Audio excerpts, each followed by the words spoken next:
Israel Iran से जीत नहीं पा रहा था क्योंकि सीरिया, इराक और दूसरे इलाकों में ईरान के लड़ाके इजराइल को मिडिल ईस्ट में ज़्यादा उंगली करने नहीं दे रहे थे। अब खतरा था कि ईरान अगर हमला कर भी देगा इजराइल पर, तो इजराइल के बेहद करीब जो सीरिया पड़ता है, वहाँ के लड़ाके बेहद खतरनाक हैं। सीरिया की बशर अल असद सरकार भी पूरी तरह से इजराइल को सपोर्ट करती है। ऐसे में इजराइल को समझ में नहीं आ रहा था कि किस तरह से सीरिया को टुकड़ों में बांट के वहाँ के जो सैन्य संगठन हैं उनको कमज़ोर करे। अब जैसा मैंने आपसे कहा वही रिपोर्ट सामने आई। दोस्तों, इजराइल ने कुछ वक्त पहले पिछले महीने ऐलान किया कि ईरान के खिलाफ जो संगठन हैं हम उनको सपोर्ट करेंगे। यह ऐलान होने के बाद 15 दिन के अंदर ही अंदर 18-19 आतंकी संगठन, सैन्य ग्रुप एक हो गए और उनको अमेरिका इजराइल के हथियार मिल गए।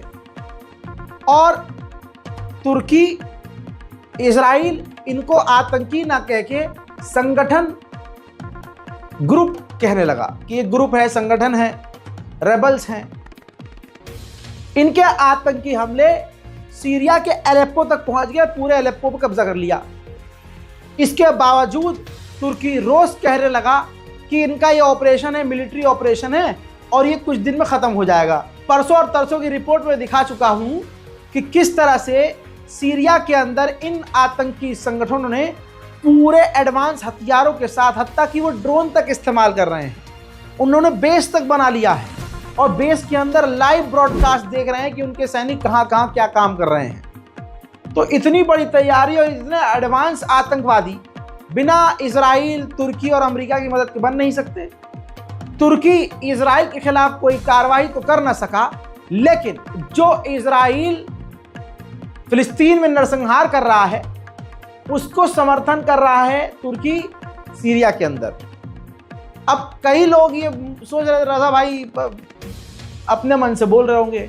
नहीं दोस्तों, अब वीडियो सामने आया है। वो जो आतंकवादी जिन्हें आप में से कुछ लोग रेबल्स कह रहे हैं, तथाकथित उन रेबल्स ने इजराइल को शुक्रिया अदा किया है और इजराइल के न्यूज़ चैनल पर इंटरव्यू दिया है और कहा है कि डियर इजराइलियों, यहूदियों, चिंता मत करो, हम ईरान को पूरी तरह से पीछे धकेल देंगे और हम पूरी तरह से यहाँ डटे रहेंगे। बस आगे मैं क्या ही बोलूँ, पहले देखिए, खुद सुनिए। ये रेबल्स हैं जो इजराइल के साथ हैं और इनका ईरान का नाम लेकर कहना कि हम ईरान को खदेड़ देंगे, इस बात की दलील है कि इन्हें इजराइल ने ही अपॉइंट किया है। לישראל האיראנים ואסד הרבה יותר גרועים מאיתנו. הנה.